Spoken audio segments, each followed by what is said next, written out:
से हो रहा था। और जब रेफरेंस देते हैं हम कल्पना चावला का, वो बहुत दुखद था। लेकिन उसके बाद एक ये मोटिवेशन इस बात का था कि जल्द से जल्द सुनीता विलियम्स अच्छे तरीके से बाहर आए और साथ में, और सबसे बड़ी बात जिसका जिक्र हम करते हैं कि वो जिस मिशन के लिए गई थी कि वहां पर वो देखें कि वेजिटेशन हो सकती है या नहीं, या किस तरीके से वो कर सकती हैं, तो उन्होंने पूरे 9 महीने में काम किया। ऐसा नहीं है कि वो आराम से बैठ गई। बिल्कुल तो बिल्कुल काम किया उन्होंने। लेकिन सबसे मुझे लगता है कि यहाँ पर सबसे ज्यादा लोगों को तब कह सकते हैं कि एक डर पैदा हुआ था जब स्टारलाइनर के बारे में बातें आई। अब सुनिए कि इसकी जो पूरी पीछे की कहानी है, जब तक ये कैप्सूल धीरे धीरे मदरशिप तक पहुंच जाए, हम एक कुछ जानकारी आप तक हम साझा करना चाहेंगे। अब 4 जून 2024 को लॉन्च हुआ था ये स्पेसक्राफ्ट, जिसे हम स्टारलाइनर कहते हैं, जिसके जरिए सुनीता विलियम्स और बुच विल्मोर पहुंचे थे इंटरनेशनल स्पेस स्टेशन।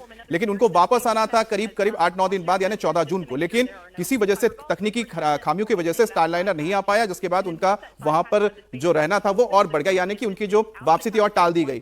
फिर एक वक्त आया कि सबने कहा कि ठीक है 18 जून को वापस आएंगे, फिर किसी ने कहा कि 27 जून को वापस आएंगे। लेकिन उसके बाद नासा ने तय किया कि अब नहीं आ सकते, क्योंकि हम उसमें भरोसा नहीं कर पा रहे कि स्टारलाइनर के जरिए हम वापस लेकर आ पाए सुनीता विलियम्स को और साथ ही उनके साथी बुच विल्मोर को। उसके बाद फिर ये लंबा वक्त चलता गया। फिर आया कि शायद हो सकता है कि अब स्पेस ड्रैगन कैप्सूल के जरिए दिसंबर के महीने में वापस लाया जाएगा। लेकिन दिसंबर के महीने में बात आई कि स्पेसएक्स ने कहा कि थोड़ा और वक्त लगेगा, जिसके बाद फिर नासा ने कहा ठीक है, आपके पास जो पुराना इसी तरह का पहले आपने इस्तेमाल किया था ड्रैगन कैप्सूल, उसी को रिफर्बिश कर दीजिए ताकि हम जल्दी वापस लेकर आ पाए। और उसके बाद देखिए मार्च 2025 में आखिरकार ड्रैगन कैप्सूल क्रू 9 के जरिए वापसी हो चुकी है सुनीता विलियम्स की। अब देखिए हैच को यहां पर खोला जा रहा है और धीरे धीरे इसको लाया जा रहा है और करीब मदरशिप के, ताकि जो इसमें एस्ट्रोनॉट्स हैं उनको थोड़ी देर में रिकवर किया जाएगा बाहर लाने के लिए। रिंटू नाथ जी हमारे साथ है। रिंटू नाथ जी, जब हम इस पूरे प्रक्रिया को देखते हैं तो हमें एक बात समझ में आती है, आपने जिक्र किया था कि जो सोयूज रॉकेट है उसमें बैलिस्टिक एंट्री होती है, तो ये बैलिस्टिक एंट्री और साथ ही साथ हमने अभी जो देखा है डी ऑर्बिटिंग करते हुए वापस आना, दोनों के बीच क्या बड़ी यहां पर हम कह सकते हैं कि डिफरेंस है, और साथ ही साथ क्या ज्यादा सेफ है डी ऑर्बिटिंग करके एंटर करना? And we're eager to see the Crew 9 astronauts back on Earth, and we'll keep you updated on every moment of this process. With that, I'll pass it back over to you guys at Hawthorne. Yeah, Kate, so coming up next, Rintu Nath ji आप हमारे साथ जुड़े हुए हैं। Freedom splashdown firsthand from the recovery vessel. Megan, thanks so much, Jaden. तो ये दोनों तस्वीर हम आपको दिखा रहे हैं। यहां पर 9 महीने बाद वापसी हुई है सुनीता विलियम्स और बुच विल्मोर की, और थोड़ी देर में इनको रिकवर कर लिया जाएगा। एक बार फिर से महसाना चलते हैं। अच्छा निर्णय, जो लोग यहां पर मौजूद हैं उनकी तो दुआएं रंग लाई हैं, लगातार वो रविवार को पूजा पाठ कर रहे थे तो दुआएं भी काम आ गई उनकी। बिल्कुल बिल्कुल। और मैं आपको बता दूं इस बात की इनको बेहद खुशी भी है, यहाँ जो लोग मौजूद हैं। आइए हम इनके थोड़े रिएक्शन ले लेते हैं कि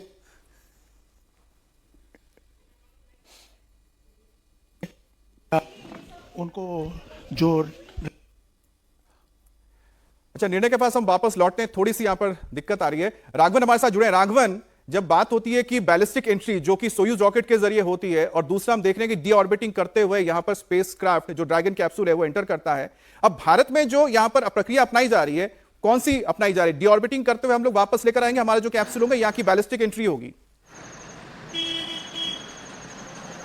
देखिए नासा का जो प्रोसेस है उसी को ही इसरो भी फॉलो कर रहा है, क्योंकि उसमें बहुत ज़्यादा टेक्निकलिटी इन्वॉल्व नहीं है। बैलिस्टिक एंट्रीज में बहुत सारे ज़्यादा ऐसे पैरामीटर्स होते हैं जिसका ध्यान में रखना पड़ता है, क्योंकि इसमें एक, जैसा हम लगातार जिक्र करते हैं, इसमें सबसे बड़ी जो चुनौती है, सबसे पहले वहाँ से उसको अनडॉक करना जो आपका स्पेसक्राफ्ट है, उसके बाद उसको उस जगह पर लेकर आना। देखिए अनडॉक होने के बाद भी करीब 17 घंटे क्यों लगे हैं, उसकी वजह यह है कि अनडॉक करने के बाद सबसे पहले उसको वहाँ से एक स्प्रिंग लगा होता है, अमित उसको इस तरह से समझ सकते हैं कि वो थोड़ा सा पुश करता है आपके स्पेसक्राफ्ट को ताकि वो वहां से चला जाए, क्योंकि दोनों ही चीजें वहां गतिमान है। आपको ये ध्यान रखना पड़ेगा कि वैक्यूम में दोनों ही चीजें जो है बहुत तेजी से वहां पर घूमती हैं। ऐसे में अगर इस बात की संभावनाएं बहुत ज्यादा होती है कि वो स्पेसक्राफ्ट अनडॉक होने के तुरंत बाद अपनी दिशा बदले और वापस इंटरनेशनल स्पेस स्टेशन से जाकर टकरा जाए। इसलिए एक स्प्रिंग से एक हल्का धक्का उसे दिया जाता है ताकि वो एक बार में जब अनडॉक होता है तो 200 मीटर पीछे की तरफ आ जाता है। उसके बाद उसके फिर थ्रस्टर्स जो है उसको बर्न किया जाता है, उसको फिर एक ऐसी दिशा दी जाती है कि वो पृथ्वी के चारों तरफ अंडाकार कक्षा में घूमना शुरू कर देता है। उस जगह का इंतजार किया जाता है जहां से उसको पृथ्वी की तरफ खींचा जा सके, और वहां पर लाकर उससे बाद में डी ऑर्बिटिंग जो उसकी होती है वो शुरू हो जाती है, उसके बाद एटमॉस्फेरिक बर्न के साथ उसको लाकर स्प्लैश डाउन किया जाता है। तो ये जो प्रक्रिया है इसी को इसरो भी अपनाता है। यहाँ पर हमने स्टारलाइनर की बात की थी। जो सबसे बड़ी प्रॉब्लम जब आई थी 8 दिनों के मिशन में सुनीता विलियम्स गई थी, उसमें जो थ्रस्टर्स थे स्टारलाइनर स्पेसक्राफ्ट के, उसके थ्रस्टर्स, 5 थ्रस्टर्स जो है वो खराब हो गए थे, उसमें हीलियम लीक होने लगी थी। अब जब वैक्यूम में जब आप ट्रैवल करते हैं तो आपको जो ओरिएंट करता है, आपकी जो दिशा तय करते हैं किसी भी स्पेसक्राफ्ट की, वो थ्रस्टर्स तय करते हैं, क्योंकि आपको लगातार अपनी दिशा को करेक्ट करते रहना पड़ता है। जब थ्रस्टर्स काम नहीं कर रहे तो पॉसिबल नहीं था कि एक ह्यूमन क्रू के साथ उसे लेकर आ जा सके। इसी वजह से नासा ने उसको अगेंस्ट फैसला किया था कि उस स्पेसक्राफ्ट के साथ सुनीता विलियम्स और विलमोर को नहीं लाया जाएगा। हालांकि वो स्पेसक्राफ्ट वापस आया था, उसने लैंड भी किया था सुरक्षित रूप से, लेकिन उसमें एक क्वेश्चन मार्क लग गया था क्योंकि थ्रस्टर्स जो है वो सही तरीके से वहां पर काम नहीं कर रहे थे। उसके बाद जैसा आपने बताया कि वो सारी प्रक्रियाएं हुई, फिर इस दिन का इंतजार था। इसमें भी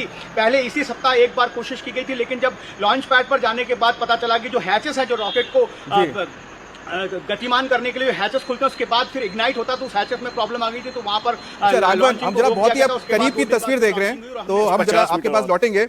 आखिरी पल है मनीष, और यहाँ पर आप देख रहे होंगे कि सिर्फ यहाँ पर बोट्स नहीं है, यहाँ पर जो हम देख रहे थे कि स्कूबा ड्राइवर्स हैं, जो ड्राइवर्स हैं वो भी पानी में मौजूद हैं, और वो धीरे धीरे इसको मैन्यूवर कर रहे हैं कि कहीं ना कहीं कोशिश हो रही है कि किसी भी तरह से स्पेसक्राफ्ट को कोई नुकसान ना हो और आराम से वो पहुंचे बिल्कुल मदरशिप के पास। तो देखिए अब जो यहाँ पर हम देख रहे थे ड्राइवर्स हट गए हैं। अब सिर्फ जो ये बोट है, अब उसको जो उसके साथ जो एक स्ट्रिंग अटैच किया गया है, रस्सी अटैच की गई है, उसको आगे मदरशिप तक ले जाया गया है। अब धीरे धीरे इसको पास लाया जाएगा और उसके बाद इसको लिफ्ट करके अंदर रखा जाएगा। मनीष, आपने बताया था कि आपने बहुत करीब से देखा था भारत का। देखिए ये जो तस्वीर है ना, ये तस्वीर अपने आप में सेल्फ एक्सप्लेनेटरी है। इसको खींचा जा रहा है, जो आप इधर देख रहे हैं ड्रैगन, उसको जो रोप है उससे किया गया। जो आप सबसे पहले देखा कि उस पर डाइवर्स गए, एक्सपर्ट्स की टीम गई, उन्होंने हुक किया। हुक करने के बाद एक एक करके जहां पर वो लॉन्चर है जो उसे लिफ्ट करेगा, लिफ्ट करके उसे रिकवरी वेसल पे रखेगा, और एक एक करके जो सभी इस समय, चाहे नील हो, अलेक्जेंडर हो, साथ में सनी विलियम्स, सुनीता विलियम्स या फिर विलमोर है। अच्छा, यहाँ पर निर्णय आपके पीछे, तो यहाँ पर जश्न का माहौल है। निर्णय बिल्कुल, यहाँ देखिए गांव में आप देख सकते हैं, हमें जश्न का माहौल है। लोग जो है यहाँ पे अब सुनीता विलियम के सकुशल वापस लौटने की खुशियाँ मना रहे हैं, और यहाँ अभी थोड़ी देर बाद आतिशबाजी भी शुरू होगी। गांव के लोग जो पिछले कई महीनों से पूजा अर्चना कर रहे थे, यहाँ आप देखिए खुशी से नाच रहे हैं। गाँव के बच्चे और दूसरे जो भी लोग हैं वो खुद यहाँ मौजूद हैं। खासतौर पे गाँव की लड़कियाँ आप देखिए यहाँ पे जो आपको डांस करते हुए नजर आ रही हैं। यहाँ पे आप देखिए गांव का हर व्यक्ति, चाहे बच्चे हों चाहे बूढ़े हों। आप बताइए। बहुत खुशी हुआ आज हमारे यज्ञ 108 यज्ञ का जो संकल्प था, आज सुनीता जी आए और खुशी की बात थी, इतना बहुत आनंद हुआ। भगवान उनको लंबी उम्र दे।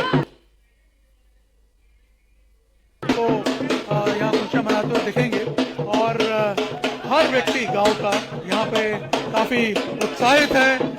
ये अब अपने इमोशंस को रोक नहीं पा रहे हैं व्यक्त करने से, और यहाँ मंदिर के पुजारी हों या फिर गांव के जो भी लोग हैं, आप देखिए किस प्रकार से यहाँ मंदिर के प्रांगण में नाच रहे हैं। और कुछ देर बाद यहाँ पे अमित, आपको बता दूं मैं कि आतिशबाजी भी यहाँ पे ये लोग करेंगे, उसकी तैयारियां यहाँ हो रही हैं। यहाँ आप देखिए लोग जो हैं वो पटाखे वगैरह लेकर के आए थे, और अब यहाँ गांव के लोग उसे पटाखे चला करके एक तरह से इस वापसी को उत्सव की तरह मना रहे हैं। एक तरह से गांव में आप कह सकते हैं कि दिवाली का आगमन जो है वो हो गया हो यहाँ पे। और मैं आपको बता दूं, दूसरी तरफ देखिए लोग जो हैं वो नाच गा करके इस जो सुनीता विलियम्स की वापसी है उसका सेलिब्रेशन कर रहे हैं। और यहाँ आप देखिए, अच्छा एक बात यहाँ पर कहनी होगी, निर्णय यहाँ पर लोग रॉकेट दाग रहे हैं, और एक रॉकेट से सुनीता विलियम्स वापस आई है, और वो रॉकेट मनीष जिसका हम इंतजार कर रहे थे, आखिरकार पूरे कैप्सूल को निर्णय अब लिफ्ट कर लिया गया, रिकवर कर लिया गया है। और अब बस उस पल का इंतजार जिसके लिए सब उत्सुक थे। जैसे ही ये हैच खुलेगा सामने का, और जैसे ही यहाँ से सुनीता विलियम्स बाहर आएंगी, तो मुझे लगता है कि जहाँ पर आप मौजूद है जिस गाँव में, लोगों की जो खुशी है उसका ठिकाना नहीं रहेगा। दिवाली का सा माहौल है, और मैं आपको बता दूं कि ये जो उत्सव है ये कल सुबह तक इनफैक्ट इसी तरह से चलता रहेगा। यहाँ पे अब जैसे जैसे दिन निकलेगा पूरा गांव जो है इस उत्सव में शामिल हो जाएगा।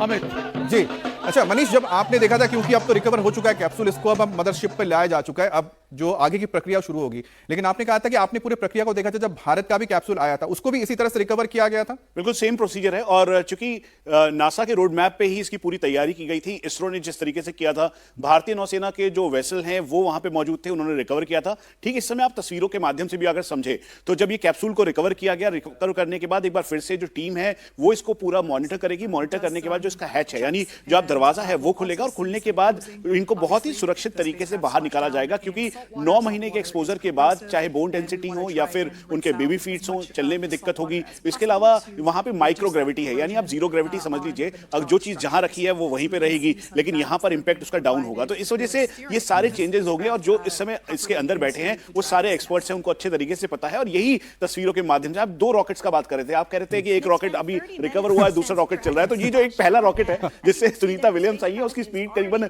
17,500 माइल्स पर आवर थी, आप समझ लीजिए। अभी महसाना में जो दागी गई उसकी उतनी नहीं होगी। और वहां पे जो बच्चे हैं वो सुनीता विलियम्स को आइडियलिस्टिक अप्रोच के साथ देख रहे हैं, वो उनकी तरह बनना चाहते हैं। जो लड़कियां हैं वो नाच गा रही हैं, वो उनकी तरह बनना चाहती है। तो ये भव्यता है, और इसी तस्वीरों के साथ आप देखेंगे तो यहाँ पर जो एक्सपर्ट्स की टीम है, जिसका कुछ और रॉकेट्स देखिए यहाँ पर दागे जा रहे हैं। तो सुनीता विलियम्स रॉकेट्स के जरिए वापस आई है, और कुछ रॉकेट उनके पैतृक गांव में भी हमें देखने को मिल रहा है, महसाना गुजरात में, जहाँ पर लोग खुशियां मना रहे हैं इस वक्त।